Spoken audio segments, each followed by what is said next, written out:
Welcome back. It's a good night for a story. We'll keep you company.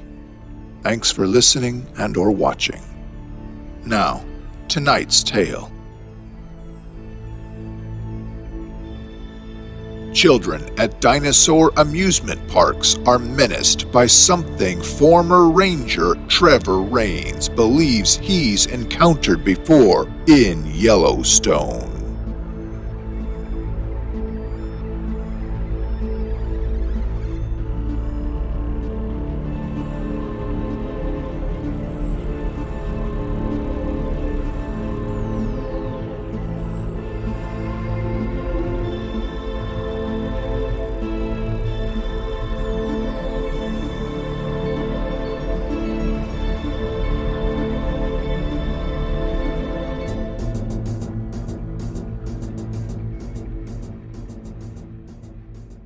Mighty McWhitey, a sequel to Patches.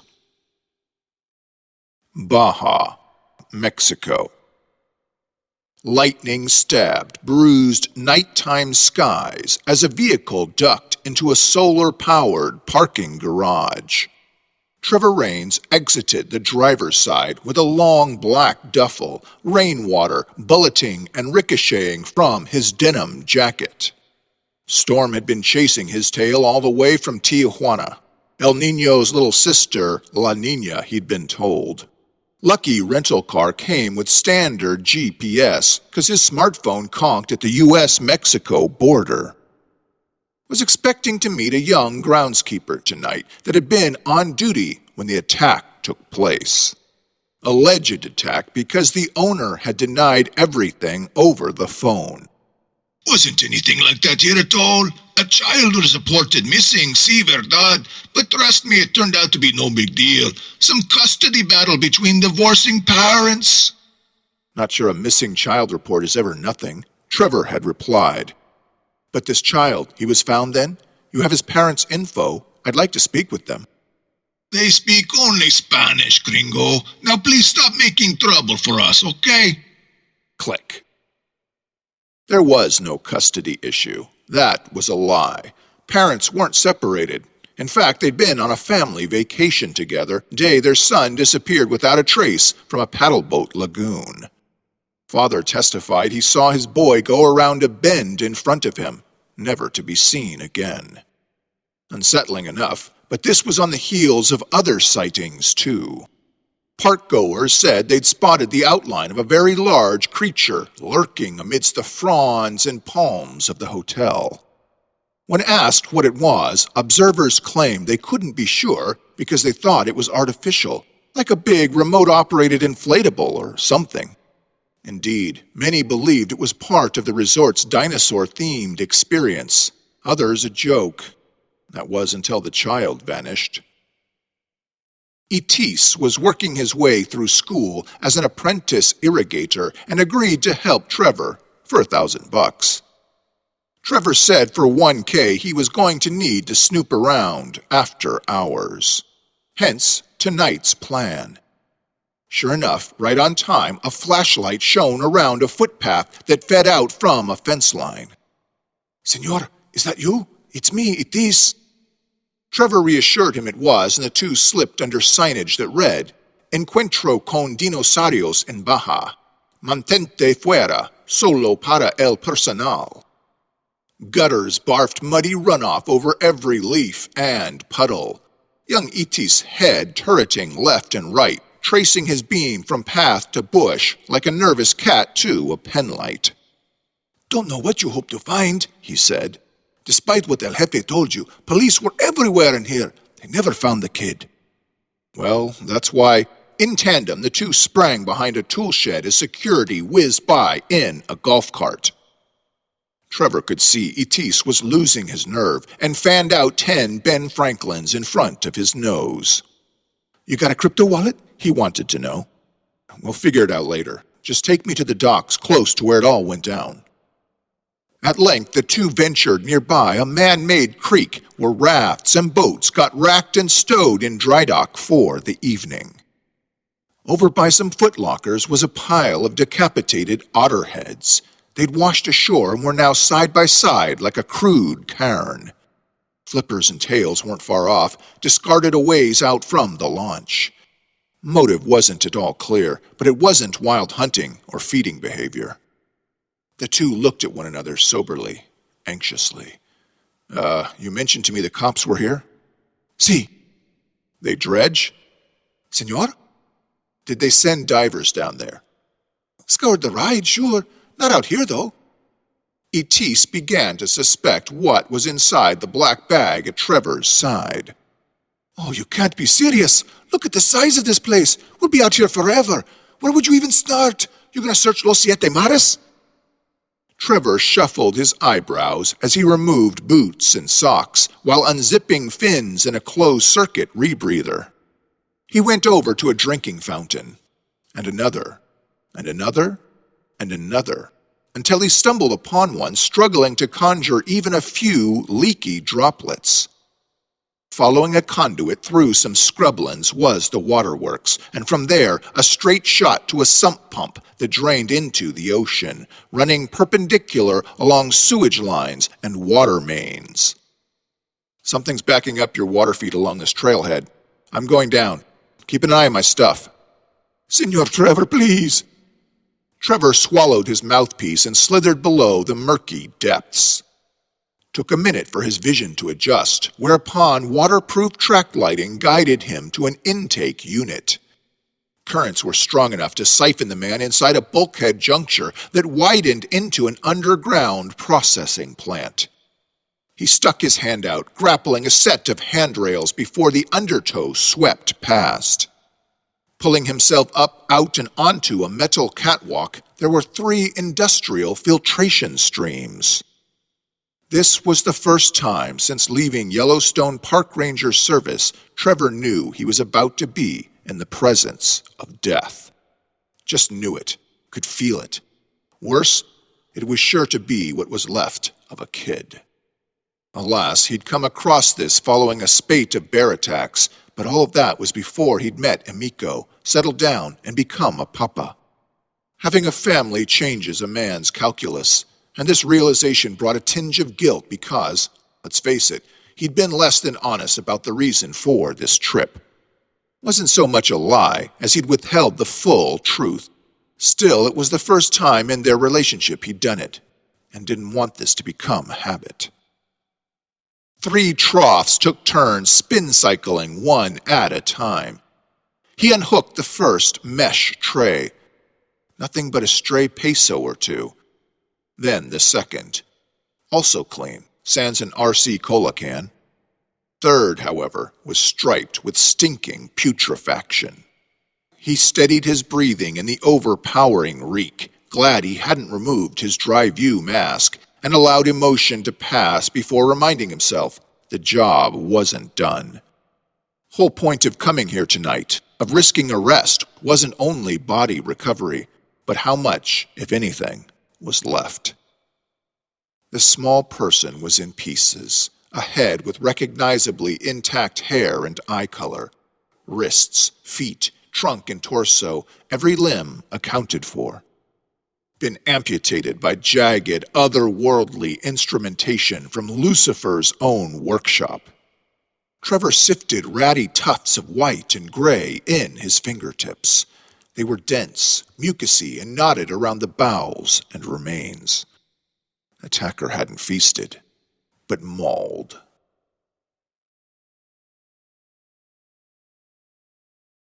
Lake Tahoe, California side.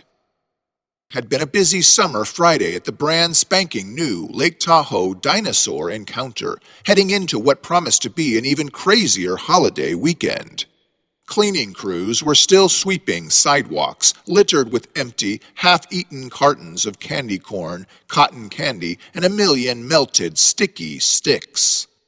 Poor Arnie only had his trusty broom and a putty knife to fend off all the pops and suckers, sugar-glued to the asphalt like molecularly fused polka dots. Someone had even left a hot dog bun floater disintegrating in the tidal pools.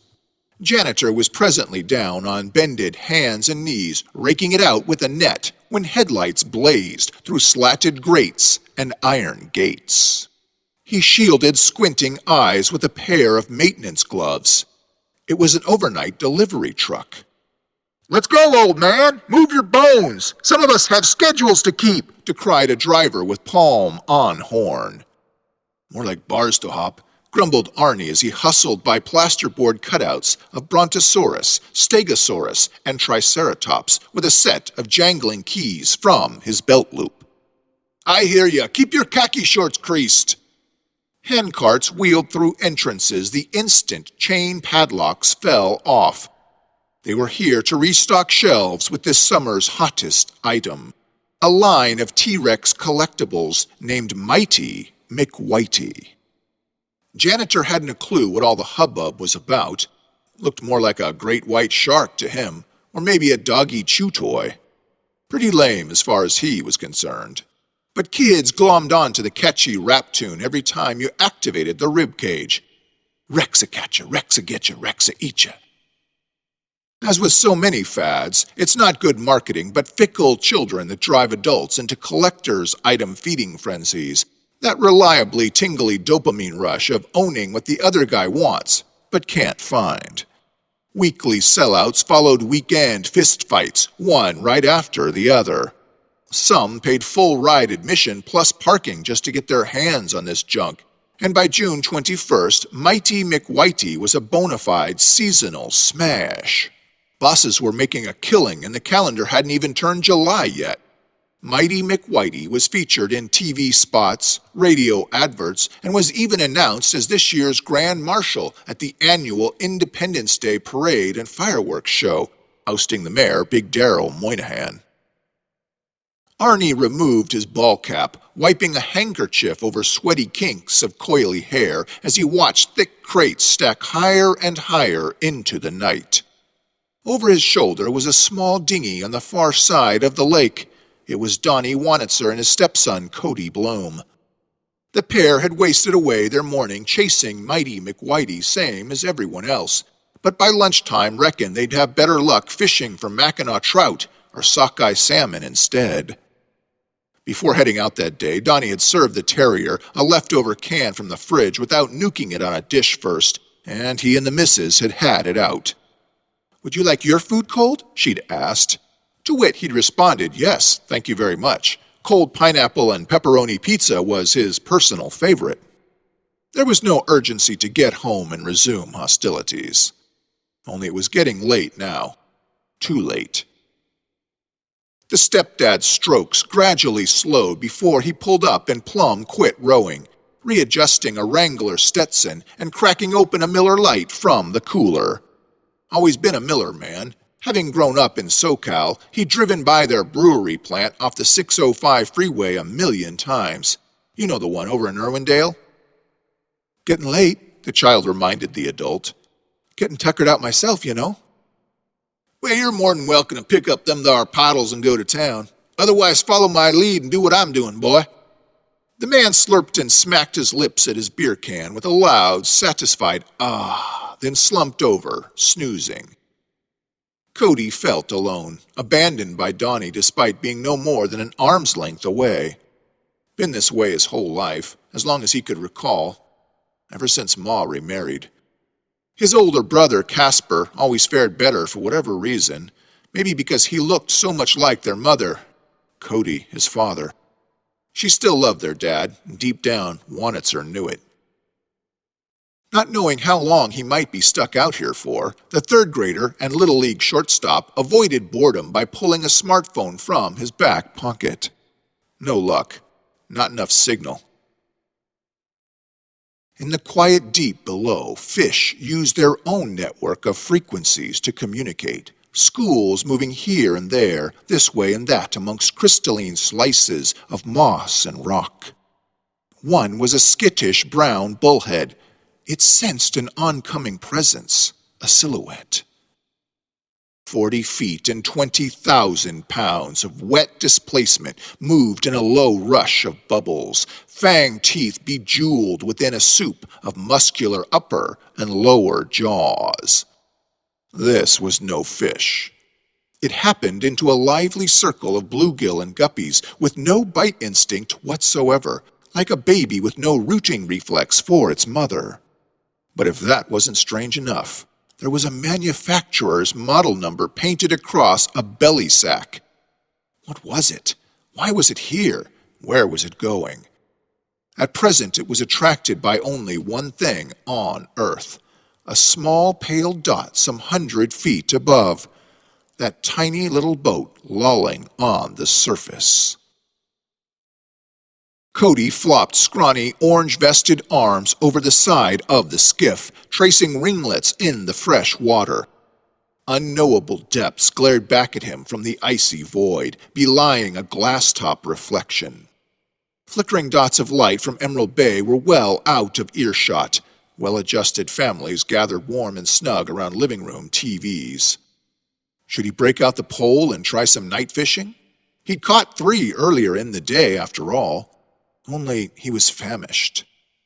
Mother had packed ham sandwiches and string cheese and Ziploc baggies next to the beer, plus a spare PB&J with sliced banana. Only how was he going to get at them with Donnie's legs sprawled over the ice chest lid? He wished some competent authority would swing by and tell them to go home already. Oh well.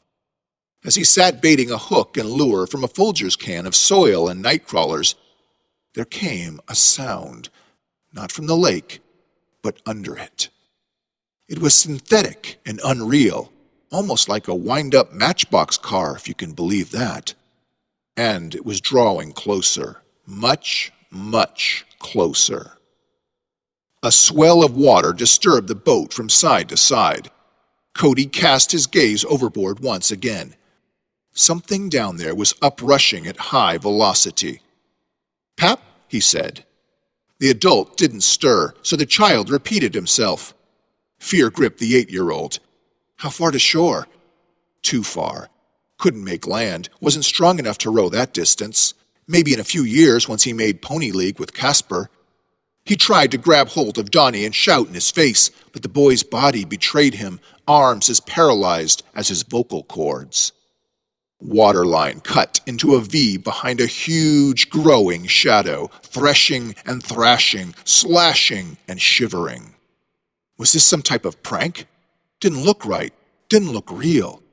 Maybe it was a bad movie prop and they drifted into someone's student film. This thought was comforting, if short-lived. Everything in the world capsized. Next thing Donnie Wanitzer knew, he was retching on icy knives of water. He helicoptered arms left and right, screaming screams of "Cody! Cody! Cody!" Blasted tarnation and man sakes alive, what would the wife say? Should never have married a woman with kids. If he could find him fast, he'd dream up some excuse for all this, but therein was the catch. If. He dog-paddled towards their inverted former vessel, passing broken particles of board as he went. "I'm here!" came a waterlogged cry in the night. Cody was already halfway to the nearest body of land, Fanette Island. "Go, Cody, go! We gotta get out of this water!" Donnie was relieved little dude was alive. Thank God kid was so much faster and better a swimmer. But what the heck happened? Man tired rapidly, flipping into a backstroke of breathy, low-energy kicks. Head finally bumped aground, and Donnie sloshed over drowsily, shaking out like a bloodhound in a mud bath. Somehow he'd made it and called out Cody's name, probably crumpled up cold and shivering somewhere. A large branch cracked and fell into the water with a tremendous splash. Wanitzer spun, eyeballs ping-ponging back and forth like a typewriter in his brain. From the lake slithered and slathered a slow, lumbering shape with a plushy, leathern head rising into the tree line.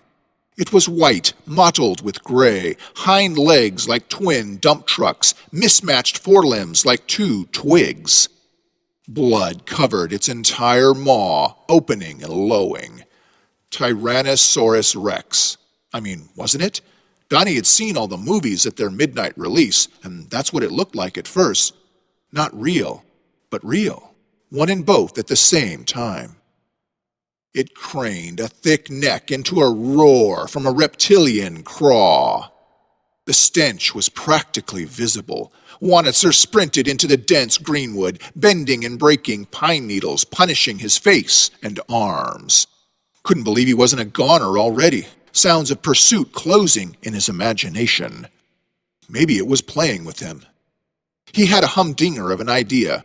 Atop this uninhabited atoll was a stone fort-like structure called the Tea House. If he could make it, there's no way this thing, whatever it was, could tail. Donnie halted at the first sign of old, dilapidated stonework. There was a small person here. Cody must have raced up here to hide, too. The man reached down, turned him over. First thing he saw was the boy's bucked front teeth. They weren't white anymore, but red. Red, gurgling over silver braces the orthodontist had put on not a week ago. Now a matted mess of bent wire. Something had taken the Bloom boy's face in one bite. Below the pectoralis, nothing but life jacket straps and gore. He lifted warm tentacles of small intestine into the moonlight, slippery and shining. Wanitzer whimpered, begging for a second chance to reset fate a few minutes, but there was no way to do that. His actions and inactions were both written in blood now. His wife's youngest was gone forever. Split slits for nostrils blasted the top of his head and the back of his nape, the man only now grasping that his hat had been lost in the swim. He cocked a whiskery chin up to see what he already knew was there. Craven eye slits peered at the fresh kill, mangled on a bed of stained leaves, then back at the stepfather as if to boast. See what I've done here?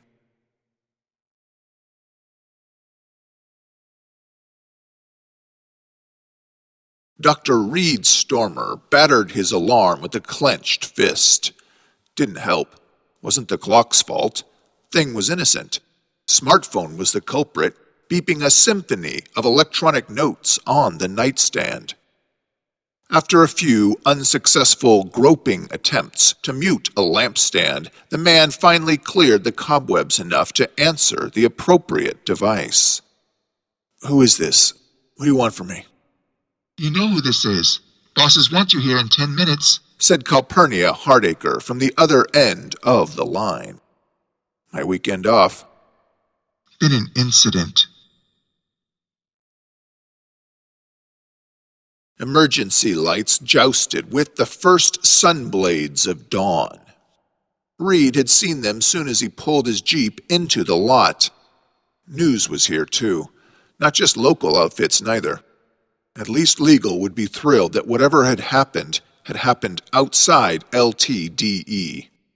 He entered work alongside overnighters camping out and queuing up by the turnstiles, waiting for another chance to pounce on Mighty McWhitey. Today they were debuting a toddler's line of adorable pink pacifiers and rugged blue sippy cups. Doc entered the offices, bleary-eyed. Sorry to bug you, said the lanky-limbed Calpurnia, sipping Kona blend from a tall mug. Hey, that smells great. Where'd you get that from? They finally fixed the coffee machine in the break room? Scoop is it's an animal attack on a small boy. Reed exhaled. Fatal? His colleague nodded. Job essentially boiled down to garden-variety vet duties, vaccines, anesthesia, routine exams, occasional surgery or necropsy. This situation required a coroner. What did they need him for? Authorities are interested in a statement since it occurred so close to the property, said Hardacre, reading his mind.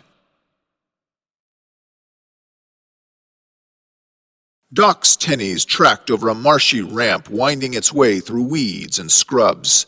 EMS flagged him down as soon as he neared their position. Scuba teams were washing in from the lake, towing what was left of a mangled boat and a couple oars. Hey, can I ask you something? Reed called out with hands cupped at his mouth and mustache. Kid couldn't have rode out there by himself. Where are the parents? Didn't, replied a young officer making his way over. Stepfather's at the hospital. He say anything? Not yet. He get bit too? Nah, he blessed out. Sure was pitching a fit, though. What do you do at the park, mind me asking, sir? Not at all. Dr. Reed Stormer, lead vet. You game warden for a bunch of fake dino rides? We're a wildlife refuge too, minus the petting zoo. What can I do you for? Cop directed his attention towards a Cretaceous bite hole aft of the hull. Looked like it had slammed into a World War II mine or torpedoes. Doc ran his nose an inch away, swapping sunglasses for a pair of reading glasses nestled inside his shirt pocket. There was an awful lot of fuzz? Whatever it was white and gray, drenched and sopping. Ever seen anything like this before? Officer now inquired. Anything at all? If I didn't just see you hauling this out of the drink, I'd have put money on a... dunno. Cop shrugged with an impatient sigh. Listen, Dr. Stormer, we'd sure like to put a bow on this thing. Got an idea for us? Something I can put on triplicate? Maybe they were trying to save a drowning mountain cat, a bear, or something rabid. What spooked in panic when they got close? Like I said, dunno. Officer flipped out a tablet device with a pic of the Vic, zooming the pixels with a thumb and index finger. Reed had seen raw trauma during active duty as a field medic, and that young trainer in San Diego that'd gotten pancaked by an 11-ton orca named Killaway. But none of that compared to this. Equal measures force as spite. Man jerked away. First time in his life he could ever remember doing it. Spent a few minutes in the staff lavatories collecting himself. Wanted a shower or at least a quick rinse-off, but the bosses were waiting desk-side as soon as he got back up to the park, timing his arrival perfectly. Needn't worry yourselves here, Reed announced as soon as he stepped foot inside his office door. We're not responsible for this thing, right? Got nothing to do with us, right? Asked boss number 1. Had a question or a policy? Doc quipped. Boss 2 and 3 didn't appreciate the sarcasm. The 3 were pouty, piggish brothers, the kind that had tucked business ties inside their waistlines since boarding school.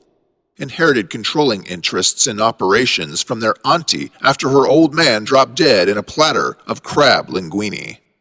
Their uncle had opened a string of these dino water parks, and the popularity now rivaled any of those Hollywood joints. Relax, wasn't one of our rentals. It's the city's problem. And there were beer cans out there, too. Just to ease your humanitarian consciences, gentlemen. Week later, Reed Stormer's smartphone was at it again. Cal, you call me at this hour one more time, and I'm disinheriting you from my will and changing my number. In that order. Gamble away all your life savings at Harvey's anyways. Bosses tell me, I tell you. 10 minutes. What is it? Not another one. Not again. He's suing us! Raged boss number 1 the millisecond Reed turned up at the offices. If you're looking to blow off steam, please find yourself another candidate, said Doc, scanning the documents that had just been shoved at his chest and neck. Looked like fairly basic boilerplate language. This is a civil lawsuit. Guy wants to haul your butts into private court? That's what God made lawyers for. He can't really do this, can he? Boss number 2 now took his turn to be outraged. Sure he can. Every American's birthright to sue his fellow man. Reed answered, scarfing down a handful of Jordan almonds from a wire basket on his desk. Giveaways from his brother's nuptials a year ago. Fellas, I'm begging you. Would you please get off my back and go call legal?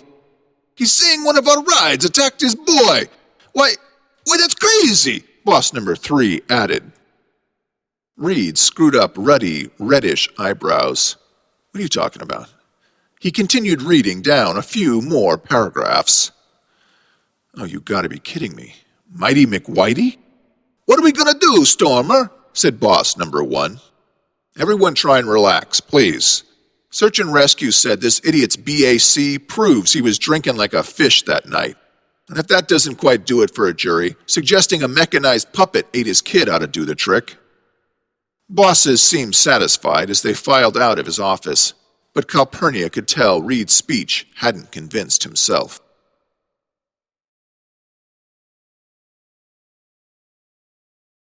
Mojave Desert. Tabloids and other unsavory rags got wind of this lawsuit, and today Chad Cranberries was on the hunt for an interview. Way he'd heard it told, LTDE had plenty of real-to-life Jurassic characters, song and dance numbers, even a few roller coasters. But there sure as shoot weren't any Mighty McWhitey attractions, not as of yet anyhow. And even if there were, rides have accidents, they don't attack folks. Not like Bengal tigers, killer whales, or whatnot. For Pete's sake, it was all so deliciously absurd. Chad had no trouble finding this trailer park. Same couldn't be said for its residents, though.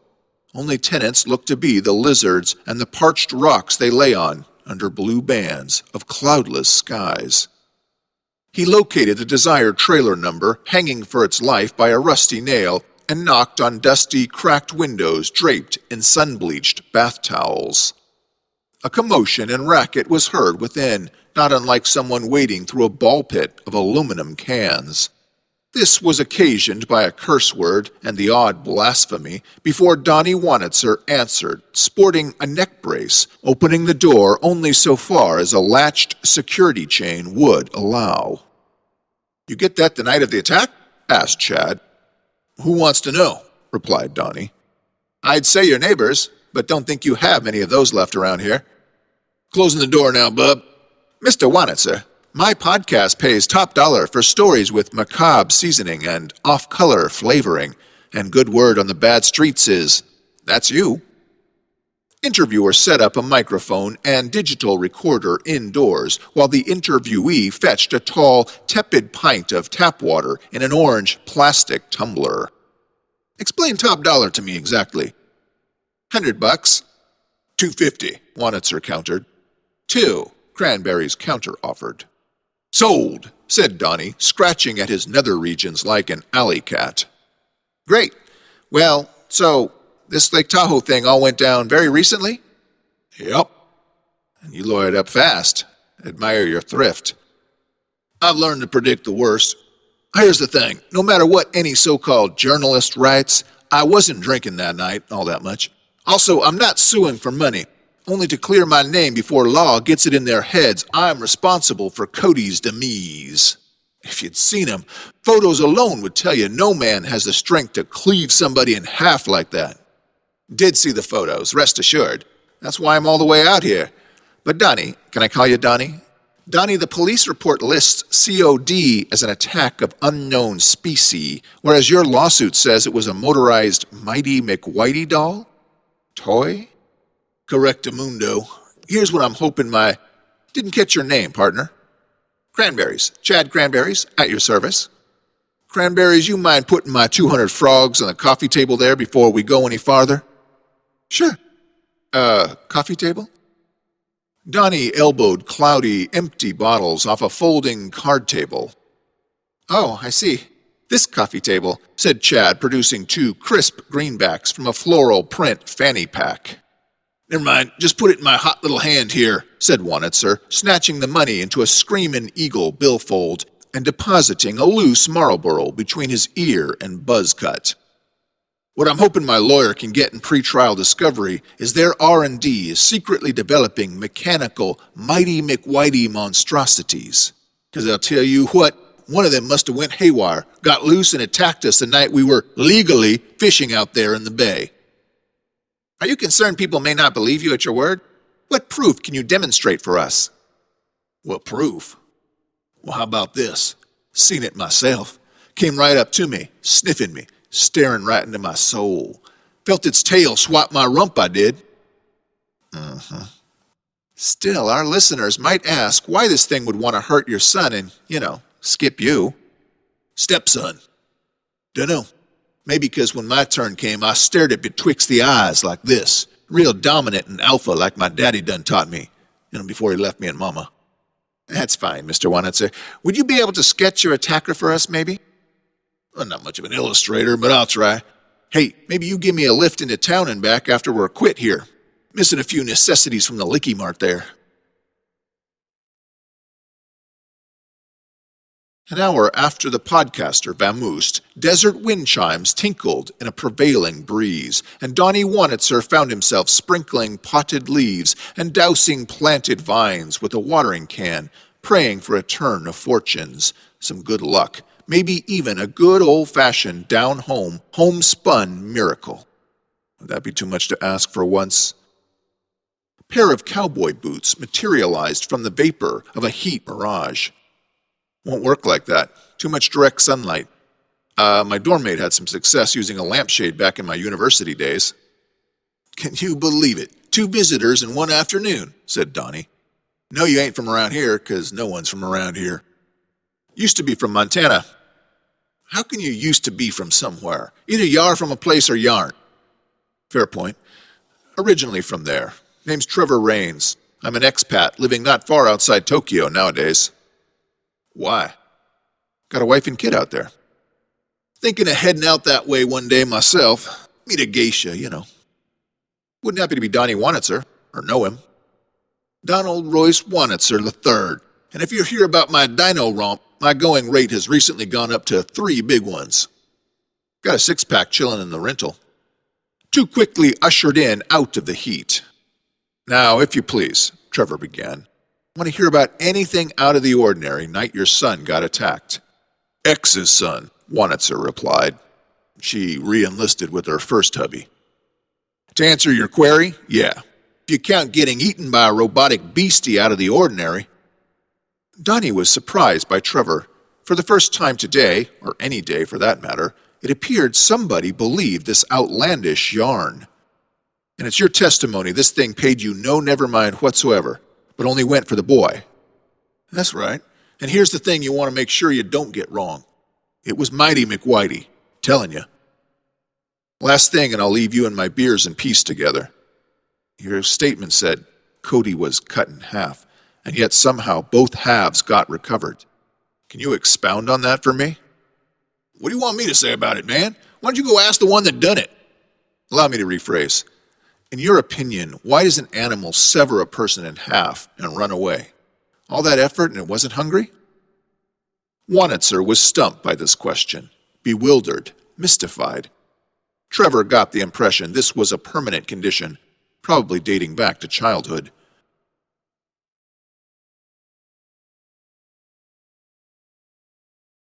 Lake Tahoe, California side. Reed administered vitamin milk to a newborn Sierra red fox. He bent down, kneeling over what used to be the porcupine pens before expansion pushed them out a year prior. Now they were converted birthing stalls. Get ready. We're going to feed her that second bag coming up here in a sec. He grunted at an intern on loan from Nevada State U. Hear what happened in Santa Barbara yesterday? The teenager asked, prepping nutrient mix. No, what happened? A kid lost both legs. So sad. Might pull through, they say. Lost a lot of blood, though. Doc dropped the plastic nipple from the infant mammal. You gotta be kidding me. How? Like a ride accident or something? Wasn't a ride accident, but an animal attack, said a British accent. Sorry, can see you're quite busy at the moment. Maybe best I wait outside till you finish. Reed handed business off to his young assistant before wheeling around. Hey, pal, listen, you can't be back here. These areas are strictly off limits. No public access. Saw you on the news. The Englishman continued unabated. Good. Great. Gave him a quote, said Reed, now walking over. Soundbite you'd call it across the pond, I expect. Came to seek you out, personally. Lyle's moist. My daughter and I are on holiday. We hit all 3 dinosaur encounters. Anda loves 'em. Her absolute fave. Father looked uneasy, afraid even. Sorry to hear about your tragedy. We were here the day it happened. Technically speaking, it wasn't our tragedy, said Doc. Occurred out on the lake, but heartbreaking, nevertheless. You and yours are perfectly safe. Needn't worry about a thing. Promise. We also visited the Baja dinosaur encounter before here. Oh, helped open that park. Nice location, good parking. Yes, funny thing. A child was attacked same day we were there, too. Reed recoiled. by some as yet unidentified animal, said Lyles, revealing Mighty McWhitey still nicely boxed up in special edition packaging with Spanish lettering. Doc stiffened upright, now picking up what was being put down. And yesterday you were visiting the Santa Barbara dinosaur encounter. A receipt emerged from the man's trouser pockets. You tell him what you told me? They were tied up with emergency services and not very receptive to my statement, so I decided to drive all the way back here and try you. You've been to all the dinosaur encounters this summer. 3 different locations, 3 different days, 3 different attacks. Different attacks, maybe one attacker. Lyles Moist dropped his head, fully cognizant how ridiculous this all sounded aloud. Dr. Stormer, this doesn't feel like coincidence any longer. To me at least, it's like whatever this is, it's following us. Reed honestly didn't know what to make of it. He jotted down their contact info and swore to think on it.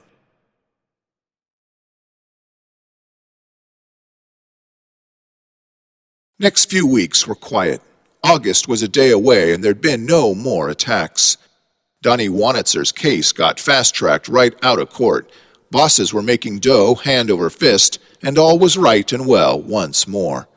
Lyles Moist and his daughter had completely faded from Reed's thoughts, until one morning when his smartphone rang with their number on it.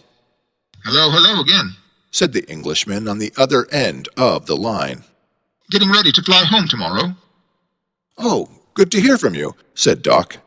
Well, definitely wish you both safe travels. Did you give any more thought to what else we discussed? Any hypotheses? Reed shook his head. Universe is a far stranger thing than we give it credit for.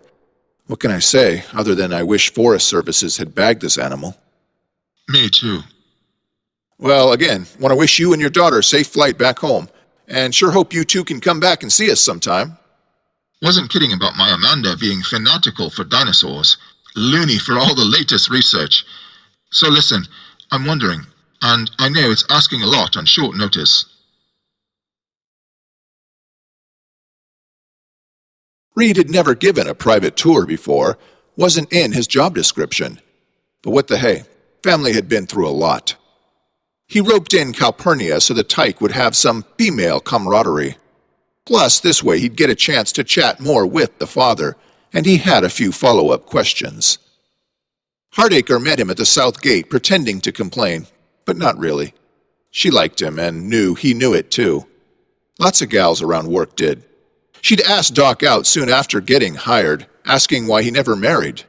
He'd kidded about being too lazy to bother, but she quickly deduced from his iron work ethic and steely man-hours that was an excuse.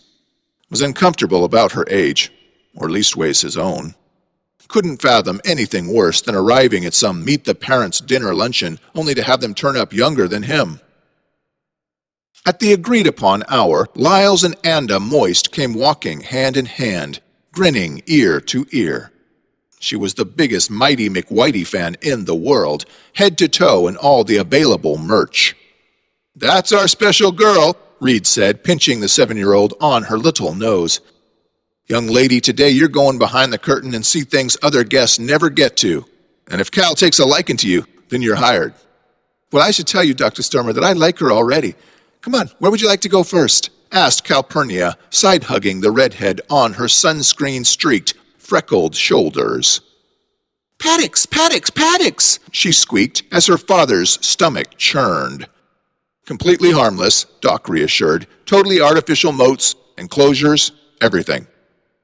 Anda trotted off with Hardacre while the two men walked an arcade promenade, chatting. "Appreciate your kindness to a couple of foreigners, Dr. Stormer. Really salvages our trip."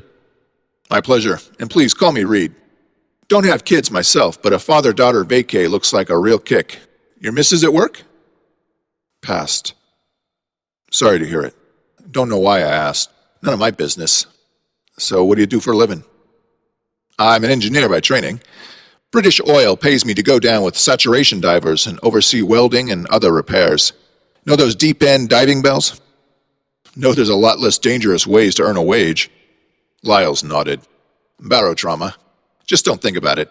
I've been down on all sorts of riggers, open bottom, wet bells, closed bells, name it. If you'll permit me to switch topics, my friends know I'm not the superstitious type. You're here.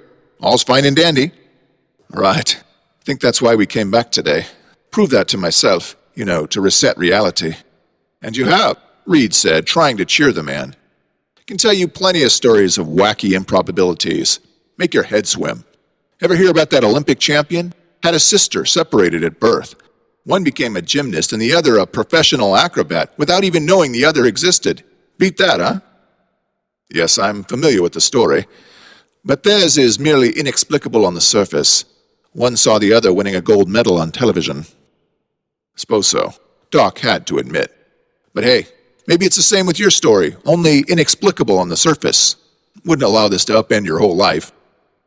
They passed a boardwalk aisle packed to the gills with food courts. Gonna treat you and your daughter to the finest peppercorn steak sandwiches in the US of A. Oh, we absolutely won't hear of it. You've been too kind already with this fabulous tour and complimentary tickets. No, my treat. I insist. Let's go get the girls and eat.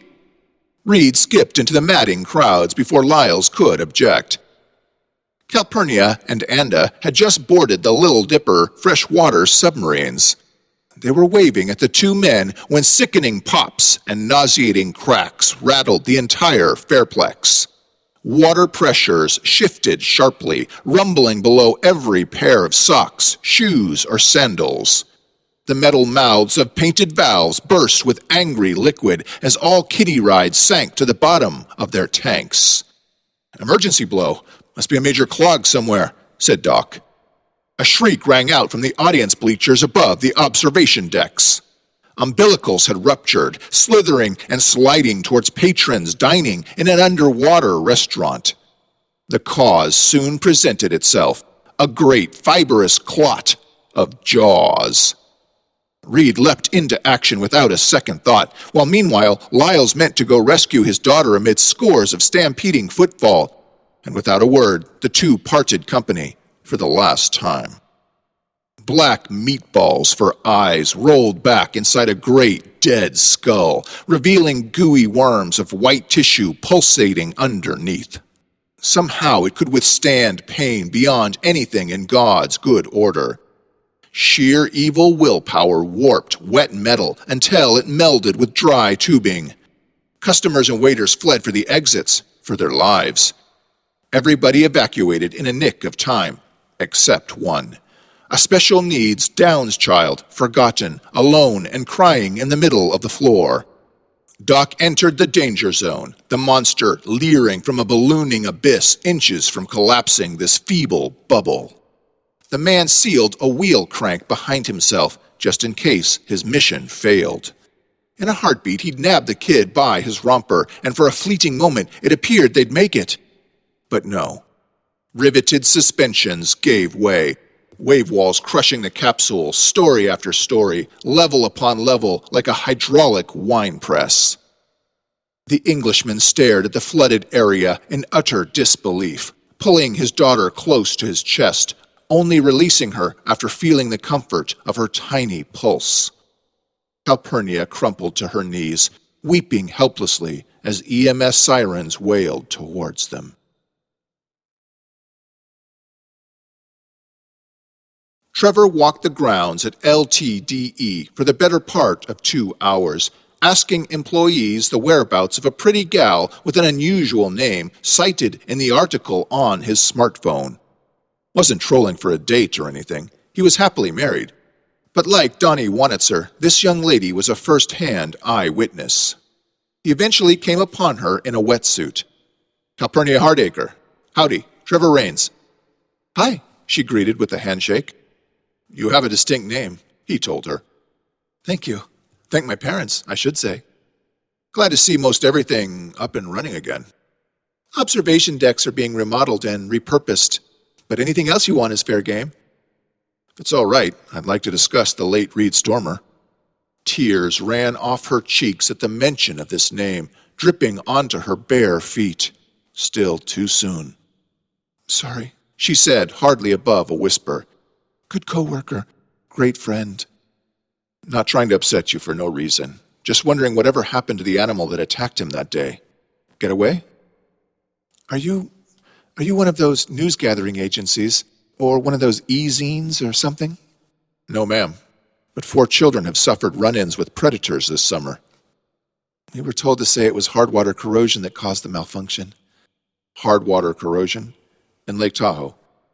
What do you think it was, Calpurnia? What did you see? She gasped, fighting off the imagery of her mind. Reed ran in to save a special little boy, and they didn't make it out, and Trevor gave her a minute to recompose. Let's say it was a bear of some type. Let's even say, for the sake of argument, it was any kind of hungry apex. Why only go after children? Children? But, well, Doc, though. Did they recover both bodies? Yes, but the minor was... I know. I got a FOIA for the autopsy. So if both died the same way, why was one mauled and the other not? I'll tell you why. Because it wasn't interested in Reed. He was just in the way. In the way of what? She wanted to know. Trevor now lowered himself down at her eye level. Are there any other details you feel don't fit? Or maybe that do, but seem like they shouldn't? I don't understand what you mean by that. Something that may be unrelated at first blush, but actually connects Baja, Lake Tahoe, and Santa Barbara.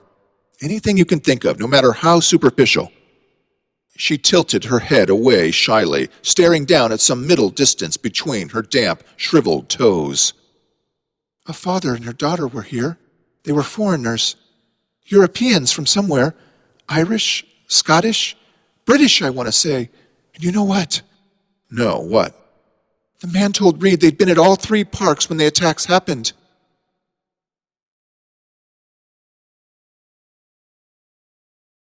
Falmouth, England. Lyles Moist had been hired out of grad school by his mate, Niles Sweet. He owed the man a lot, more than just his career. Sweet had introduced him to his sister, Betsy. He and Betts were married 6 months after his first promotion, and Anda came along a year after that. Life was pretty slick back then. Sports car and a house in the Cape with prospects of management on the horizon. But it didn't last. Troubles began brewing immediately. Niles told him marital spats are commonplace as winter sniffles, and that his sister was a prankster even far back as childhood. Would that it was only that. Father felt his daughter was being abused. He'd found pattern bruising, what looked like hairbrush or pincushions, and as they homeschooled, there was no one else in the house to blame. Lyles filed for divorce and won custody, and Betts swallowed 500 aspirin. Well, she swallowed something anyways, at least according to the autopsy. The man inhaled the deepest breath of his life as he paced up picket fence-lined limestone cobblestone lanes in a sheep's wool pullover. The air was misty and musty, as harbor towns always are. He entered the offices downtown for the first time since the funeral, having come to clear out his desk and locker. His brother-in-law was watching from across the lawns nearest a lighthouse tower, speaking with supervisors, all of them smoking and staring together. Lyles wasn't mad about being let go, presumed he would be following bereavement. This whole ordeal had compelled him to examine why he'd married Niles' sister in the first place. The answer wasn't complicated. She was attractive. Crosstown, Trevor found Anda Moist in a little apron watercoloring letters onto a child's easel. "Hello, why aren't you painting those dandelions there in the meadow?" "Don't have time," the girl replied under a brow of unbroken concentration. "I'm practicing my vows before school starts." Could tell right off she was somewhere on the spectrum. No eye contact and flagging fingers between her eyes and the sky, what they call self-stim. Early work on autistics mistook them for psychological solipsists, but that was later discarded in favor of their own category. Vowels are the most special. Don't know if you know that. They're the musical letters. "Whatever do you mean?" she asked, now curious. Well, haven't you sung a hymn in church before and noticed how consonants are barely audible in the lyrics? As with songs, music and language comes from really sinking your teeth into those vowels. You're from America, aren't you? I've been there. Yes, I know. My name's... What's your name, sir? Oh, I'm calling the police, said a sturdy woman balancing armloads of babies on both hips. G'day, madam. Looking for Lyles Moist. Do you know him? Moist are my neighbors, She said with a disapproving nanny's tone. and if you've come wanting to see Lyles, he's driving up just now, isn't he? A red Enzo Ferrari pulled up under an electric garage door opener. Wow, what a looker. Now that's a honey, said Trevor, coming around the driver's side door. Impulse buy. Looking to sell if you're in the market, said Lyles. In my dreams, maybe. Name's Trevor Rains. Lyles' face pickled with hints of déjà vu. Wait a moment. Where do I know that name? Yellowstone? Caught a little press during my time there. The bear attacks, remembered Lyles with a cheek click and a finger point. Seems you and I share a passion for the same subjects. String of animal attacks connected by illogical circumstances. Thank you, Mrs. Willowsby. Owe you one, big time. Come along now, Anda, the father hollered. Won't you come inside for some tea? The girl shuffled upstairs with her art supplies while her dad poured out 2 cups of Earl Grey. How'd you find us? Talked with Calpurnia Hardacre from the Lake Tahoe Dinosaur encounter, and I got a copy of the police report. Lyles sipped deliberately, speculating about his guest. You think your attacks in Yellowstone are somehow linked with ours? Is that what brought you out so far from home? Religious man, Mr. Moist? Not at all. Trevor wagged his head. Might want to reconsider, for both you and your daughter. Lyles threw up his hands. Wouldn't know where to start with any of that. Which one? Catholic. Why not Buddhist or Hindu? Tell me, did you get your scars from a bear, Mr. Rains? Trevor peered down at his sleeveless arms. Could feel things heading in the wrong direction. You know, I used to be like you. Didn't believe in anything either. Reality is nothing but physical objects, was the motto I lived by. No ghosts and goblins, certainly. Then I met a girl that told me her brother had willfully demonized himself in a forest in Japan. A ritual of some kind. And that this spirit only kills children. Possessed a bear, did it? A child's teddy bear, about 9 to 12 feet tall, said Trevor, watching the man gulp hard on a mouthful of tea. You killed it? Asked Lyles, trying to speak normally, as if hot liquid hadn't just chased down his windpipe. I've since learnt demons don't die so much as change locations, answered Trevor, retrieving a pocket Bible from his coat and sliding it across countertop subway tiles. Matthew 12:43 through 45. Look it up. I've met priests, exorcists, mind you, that say they've met the same demon in different persons on separate continents, spanning several decades, ones that recounted being expelled centuries earlier by Saints Dominic and Francis. Lyles paused, then pushed the Bible back towards its owner. And when does it end? At the parousia, the final judgment. Ever read the classics, Euripides, Medea? Entity gets unleashed when someone curses a child, and even once it's slain him or her, it keeps right on murdering other kids. That's its function, I've come to believe.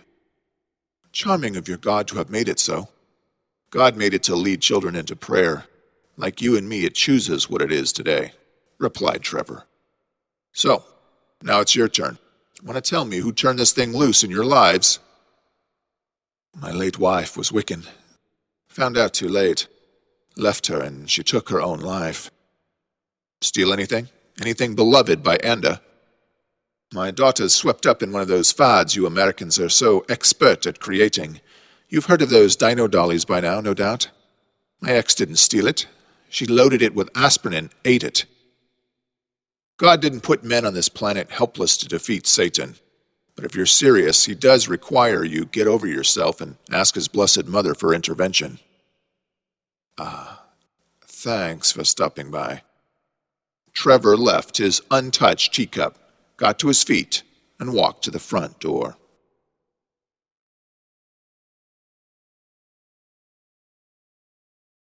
Lyles had 3 Zoom interviews set for next Monday morning, 2 more via phone the following Tuesday afternoon, and an in-person aboard a deep-sea driller for a Greenland conglomerate the Wednesday after that. Bell diving engineers were a tight-knit community, knew everyone in the field on a first-name basis, didn't expect to be out of work for more than another week, 2 tops. This gave the man ample chance to putter around the seaside community and absorb the hoi polloi in a way he hadn't while working. It was quaint and rustic, with plenty of salty tradition etched onto every brick and lamppost. As he rounded towards a pub, his eyes lifted out across the roiling blue. And there, yes there, was something peeping out at him from distant tides. Lyles lost a wad of chewing gum, fell right out as his mouth went agape.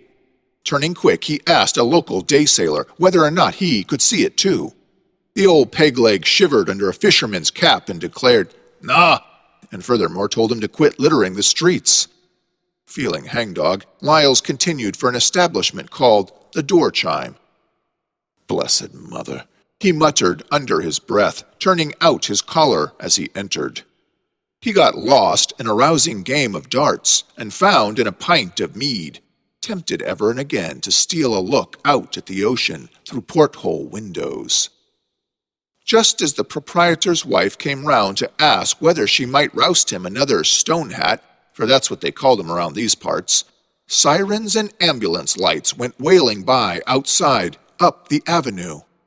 Oh, it was Mrs. Willoughby. She'd been pushing a stroller when a soaking wet devil, as she claimed it was, stole off into the trees with one of her babes. The poor dear fell forward and tore her stocking hosiery, house dress in the mud, wailing injustice to the highest heavens. Lyles couldn't believe it. Just couldn't be.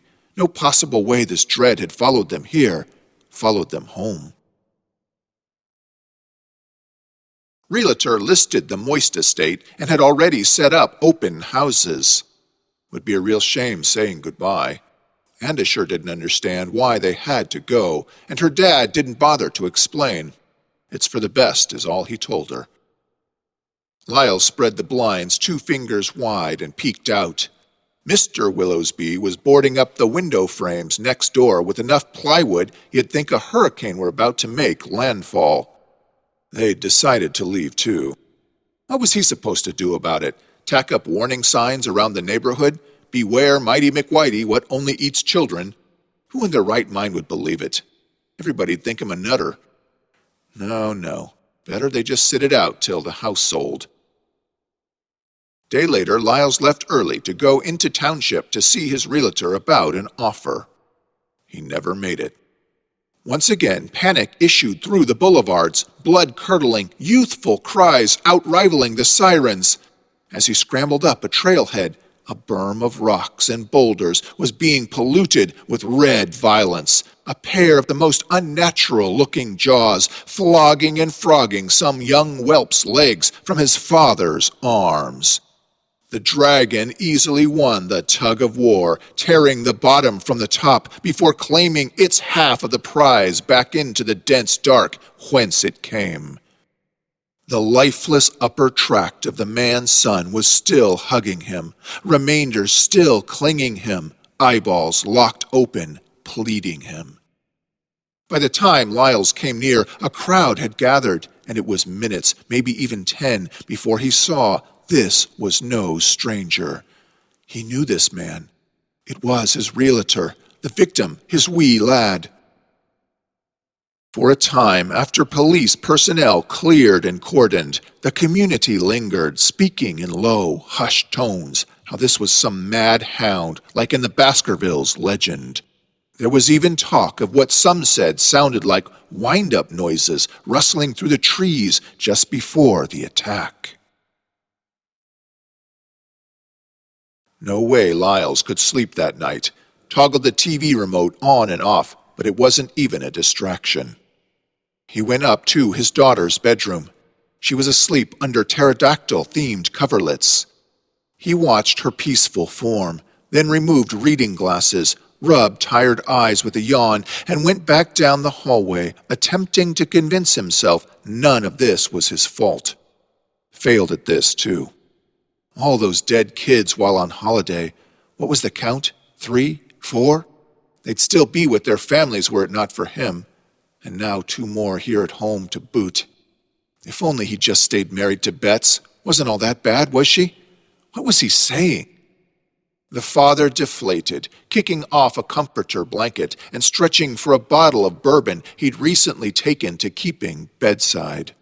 He couldn't muster the strength to unscrew the cap, knocking the drink onto a rug and carpet. You may never have been told about the influence of angels, about the potency of their suggestion. Oh yes, the holy variety inspire you to prayer and steadfastness, while the wicked sock depression in your ears, robbing you of your God-given trust, love, and hope, of your very purpose and identity. It's a mood-altering, mind-bending cocktail, like a persistent rain cloud in your soul. As Lyles lay writhing and knotted around sweaty bedsheets that night and so many others, Mighty McWhitey watched his nightlight from the deep comb outdoors.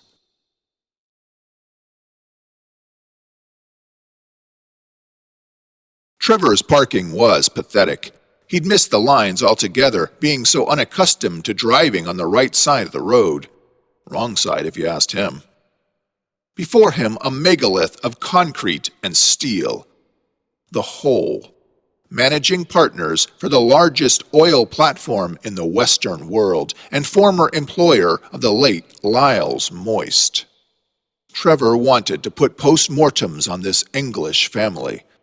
Nice enough, decent even, just stubborn. Following a short wait, Mr. Niles Sweet sat him inside a conference room. Technically speaking, can't discuss this matter with you. After all, you're not next of kin, I'm sure you understand. Trevor anticipated this. I'm sorry, Mr. Sweet. Been a tough go for you of late, what with losing both your sister and brother-in-law.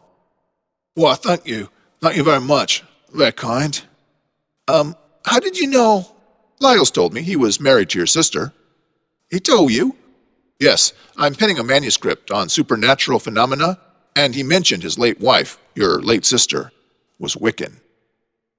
Niles frowned. Never knew Lyles to give ear to such crackpottery, and leastways what does any of that have to do with— Oh, I largely agree, replied Trevor. Only I never got the opportunity to finish interviewing him, and I hate the thought of speculating recklessly. So don't. Tell you what, if you could simply fill in a few details surrounding how he came to be deceased, out of respect, I'm going to tuck Lyles away in a footnoted glossary and omit Betsy altogether. No witchcraft? No, sir. Niles was content, smoothing hairy beef sausage fingers over his cable-knit sweater. I'll hold you to it, Mr. Rains, legally if needs be. We let Lyles go. Why? General incompetence. Doubt it. I met the man. All right, cutbacks then. Anyways, doesn't matter. Rigg hadn't been notified of his termination. He chartered out to the Hole unauthorized, and as he had plenty of friends working there, no one suspected anything wrong until they saw him disembark with his young daughter, my niece. He must have lost his marbles over the firing, because he drew up a marksman pistol, boarded a dive bell, and plunged with anger to the bottom of the gas field. Trevor nodded for him to continue. And then? Decompression from 9 ATM down to 1 in less than a millisecond. Hideous. Only unlike Byford Dolphin in 1983, this was an intentional act. Suicide. Half-hour later, Trevor was back in the rental car, windshield wipers already hard at work before finding the steering wheel missing from the left side dash. He got out and switched sides, dialing Amico. Hun, how are you? Fine, said his wife from the other end of the line. Trevor knew one-word answers meant trouble, especially when it was the F word. What's wrong? Should I ask where you are? Because you're not with Garrett. Garrett was his brother in Amarillo, where he'd gone to get in some boar hunting action. Caught a 160-pounder. 70 kilos. Sent you the pic. Don't start with the metric system conversions. Are we developing trust issues here? Because I sure hope we're not. Your son turns 1 in less than a month. Left Garrett's early to do a little research is all. I'm in England now. Be home on the 10th, as planned. His wife lapsed into silence, mingled with intermittent sobs. Don't do that. She let out a disappointed sigh before speaking again. Bear attacks there too? Trevor finger-combed his hairline in the rear-view mirror. You're the one that got me into this. Get on a plane and come back to us, today. Going to Tahoe first. Why? A hunch.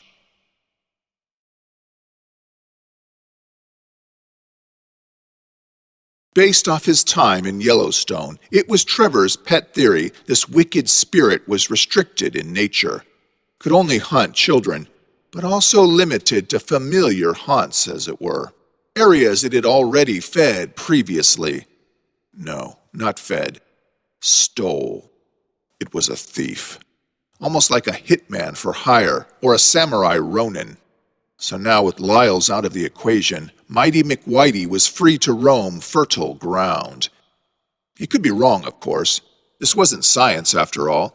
Just as easily turn up in Baja, Santa Barbara, or stay put here in Falmouth. He'd keep an eye on the news, but for now, Tahoe was his guess.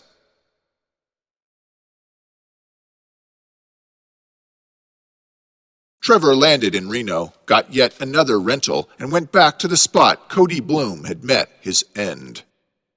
Seasons had changed. Storm had been through a week before. Every green bow and red berry bent low under fresh white powder. Numerous vehicle ski racks passed him as he entered Truckee, where he slid into a slushy, weathered parking lot at a general feed and supply near the Hotel Rex. Here a couple hunters were packing up Buckmaster rifles. "I went to gaming this year." "Better not be a protester, young feller. Not in the mood for it," replied the elder of the pair. Trevor took out his smartphone and showed a pic of he and his brother kneeling over the wild boar earlier that summer. "Forgive me. Name's Tuck Barkley. This is my youngest, Junior. You come way too late for this season. I sure didn't miss much. Brace of bunnies and squirrel. Pitiful. Something out there spooking all the good game trails." "Recently?" "You'll hear it late at night, even from Nevada's side of the lake. Just you listen for it." "Bear?" "Ain't no bear, mister." After checking in to an Airbnb, he went round to the LTDE before closing. Wanted to get in and see the boys upstairs and figured that trainer could help. Found her bowing with the rest of her cast at the conclusion of a Mosasaurus show. Latest in latex animatronic wizardry, impressive as any of your dolphin stunt exhibitions. Fire hoops, girl in the cage, and the whole 9 yards. Calpurnia was that girl in the cage. "Hi, remember me?" he asked her. She smiled. "Oh hey, you're back! Let me guess, you want to hear some animal attack stories? If you wanted to buy me a drink, we can forego the cover story." Now, I flatly refuse to believe a young lady like yourself doesn't have a boyfriend or fiancé already. He held up the gold loop on his ring finger knuckle. But I'm spoken for. Ms. Hardacre had a resilient gleam in her frost-blue Norwegian eyes. And I flatly refuse to believe a man that's been traveling this whole summer without a wife is all that happy. That night, Trevor lay in bed scrolling through Emiko's texts. They were none too uplifting. He sighed and put down the device. Next morning, Calpurnia texted. She wanted to meet for coffee and apologize for coming on so hard day before. He arrived at a local waffle and pancake house and found her Jeep Wrangler already in the lot. "So," she said after they'd ordered, "recall how you told me Doc's death was an animal attack and how it wasn't actually about the kid?" "I do." "What do you mean by that?" Trevor smiled. "You still haven't told me what you saw that day. See, and that's the answer." She didn't smile in return. "You know more than you're telling me." "How about this?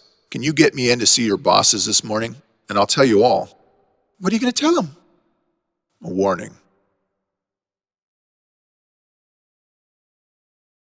Passacaglia Bros received Trevor inside the sumptuous floor plan of their postmodern offices. Calpurnia sat him down opposite cathedral-esque, half-hexagonal bay windows overlooking the world's most gorgeous lake. She then drew the curtains and seated herself as well. "Your surname?" "Halverson's cover of Handel. My favorite piano piece," said Trevor, wanting to start off on the right foot. "What piano? What music? What are you talking about?" asked boss number 1. "Passacaglia." "Understand you're poking into 2 events, Mr. Rains," said boss number 2. "One I can tell you occurred on a tea-house isle called Fanette in Emerald Bay and has nothing whatsoever to do with any of our ventures." Guess Donnie Wanitzer didn't get that memo. "His case was slapped and tossed in less than a week. 'Twas frivolous and defamatory," said boss number 3. "As to the other, we did undergo a regrettable systems failure that involved an employee and a rectifying with the responsible construction firm." "Your Uncle Louis Passacaglia opened 3 dinosaur encounter theme parks, all of whom had animal attacks this very summer. Baja, Santa Barbara, Lake Tahoe. You don't find this remarkably hinky?" "We find it remarkably sad," said boss number 1. "Calpurnia informs me you were once with the National Park Ranger Services. Are you looking for a job? Which is to say, why are you sitting here?" Trevor looked over at Calpurnia with a here-goes-nothing expression. "Yeah, I was at Yellowstone when there was a spate of grizzly attacks. At least what everyone first believed were grizzly attacks. Turns out the attacker only targeted children. Sound familiar?" "Guess our lead vet tech didn't get that memo," said boss number 2. "Yes, but Reed Stormer died trying to rescue a child." "One last time, why are you here?" asked boss number 3. "Want to view your CC footage from the day Dr. Stormer died." "Sorry, can't help you. Those tapes are evidence in a litigation," said boss number 1. "Settled litigation," said Trevor, rising and going for the door. "Might want to double-check those insurance premiums are all paid up, 'cause yours and Yellowstone are one and the same." "Stop," said boss number 2, calling over Calpurnia and conferring privately. "How much are your services?" asked boss number 3. "Free of charge. Think of it as an act of civic duty."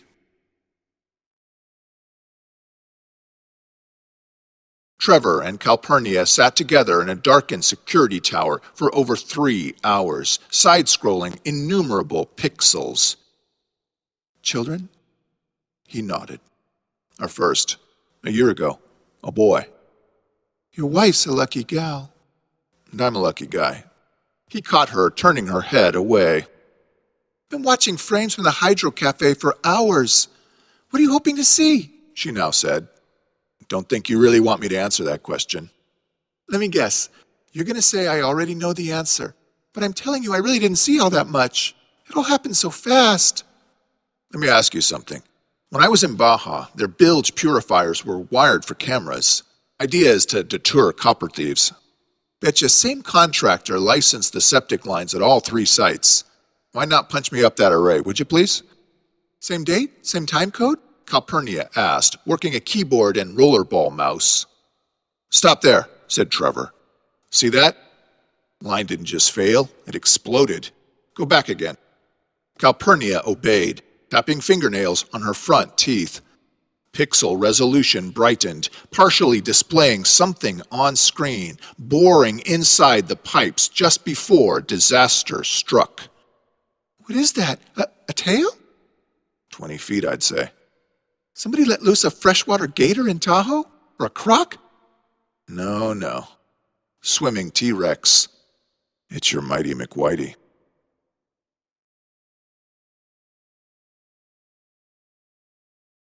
Now Trevor was sure he knew what it was, but had he guessed right? Would it strike here again? And if so, when? Wouldn't have to wait long for an answer. A heap of black bears had been found torn limb from limb, all wadded and clumped like a decaying salad of flies and maggots. It was bizarre as it was gruesome.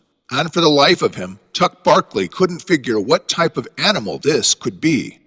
What on earth or heaven would kill and cache bears like this? How long ago this happened, you think? Trevor asked while old Tuck Barkley drove him to the outskirts of his homestead. Judging from the sun damage, a day, 2 maybe, replied the man, running a hand over wiry beard hairs as they slowed into a clearing and parked.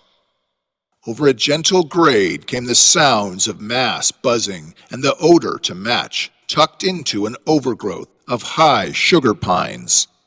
Definitely had the feel of hoarding, but there was no partial digestion or scat in the area.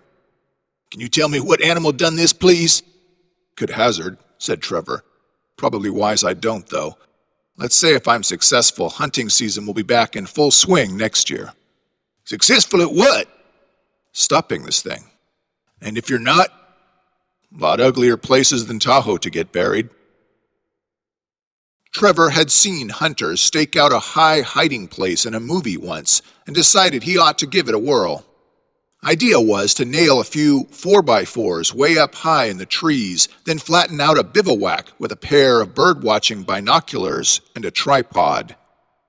There was no field data on whether Tyrannosaurus rex climbed like Ursus horribilis, but Trevor felt secure in the fact tiny forearms would be their undoing. Nice clear view, pleasant even, not balmy, but cool and full of moonlight, though mosquitoes were insufferable. Day had drawn to a close, businesses having already drawn curtains and turned shop signs. Down in the Tahoe Valley below, an old-timey sightseeing train painted fire engine red was chugging down the line, bound for the station house. The conductor, a big burly chap in overalls, gave a hearty pull on the locomotive whistle, delighting the compartments of children and parents, popping pictures and enjoying marshmallow cocoa. Young Pecky Stickman was on a camping adventure with her brother and dad, and what a dull and lame weekend it had been, too. All for the boys, nothing for her. Oh, and what a howl she gave when her older brother drank both his hot chocolate and hers. Dad, I'm so sure. Ma would never let him get away with this behavior, she scolded her father.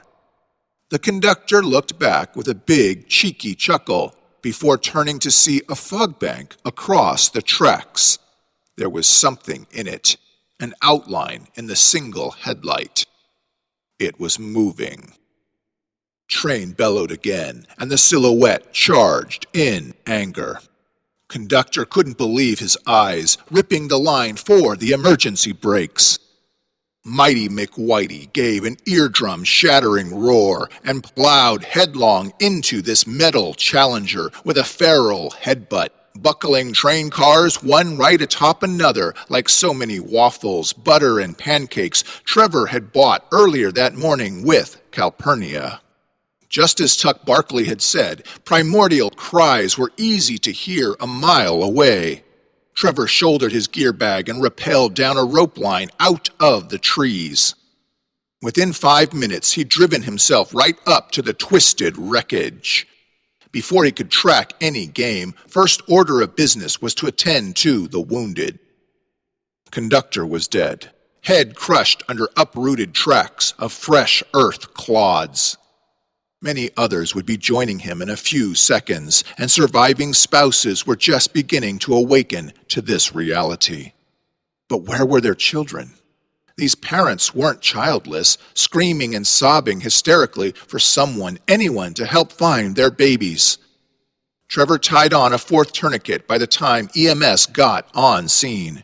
Difficult as it was to go, there still may be a chance to save the children. If not all, then some. Or even one, had to try. He broke off suddenly at a wooded crossways when he saw a child's sandal tangled in sagebrush, spoiled in nettles and blood. There was a switching post not far off, a signalman's tower running 450 yards into a mountain tunnel mouth. It was his first and only instinct to enter. Stalking inside, grim and grime, he unzipped a Macmillan TAC-50 without hesitation. With a barrel of nearly 30 inches and a muzzle velocity affording a clean 2,600 feet per second, this high-end rifle weighed nothing short of 26 pounds fully ammoed. Only it wasn't the most powerful weapon he was lugging. Wrapped around his palm was a relic once belonging to Padre Pio, a holy rosary the great saint had used to exorcise many a demon during the 20th century. A growl echoed. The man pivoted from the dark of the mountainside in front of him to the city lights of the entrance behind him. A great shade stepped between the exit, cutting off his escape. Only now did he hear the noises of suffering children, like that of injured lambs. This meant some still lived, though Trevor had no way of knowing how many. One was little Pecky Stickman, and another was her brother, Bobby Stickman. He'd been pierced round the midsection, enduring many busted bones. Seeing its opponent aiming his weapon, the Rex lowered a bloated, repulsive head to finish off the boy. Trevor reacted first, squeezing his trigger finger as a shot blasted a patch from the back of the dino's skull, roughly the size of a bowling ball. This could drop anything on Earth, would that this adversary was from this planet. But this only delayed the foe, as it knew no pain. What the bullet did allow was for Trevor to advance while shouting at anyone still alive to crawl towards him. Pecky Stickman hooked her brother's armpits with tiny hands, hauling him away from under putrid claws. Only now a festering tail prevented her. Trevor tossed the rosary down Mighty McWhitey's gullet. It reeled maniacally, spitting out the relic, but it was too late. Eyeballs bulging, otherworldly cream milking from its gums. Padding spewed forth from seams and stitches as Mighty McWhitey dematerialized in front of them. "All kids out of here! Get back to your moms and dads!" Trevor demanded, stamping his boot over a slumping, smoking husk. Many waifs staggered out, Pecky and Bobby leading the way. The man knew this job was only done after he firebombed this wicked corpse, else it may yet return. Never mind, he had a gas can and road flares prepared, just hoping he didn't ignite himself this time. All told, of the dozen youths Mighty McWhitey had drug into that cave, 6 made it out. Most reunited with their moms and dads that very night, 1 or 2 learning their parents hadn't been so lucky. Tuck Barkley let Trevor lay low at his ranch for a few days till the locals died down, at which time he told the old man and his son to expect a happy hunting season again next year. He then boarded a flight bound over for Haneda International Airport, Tokyo. Amiko picked him up with their son in her arms, and the family stopped and embraced in the center of a busy jetway of crisscrossing humanity.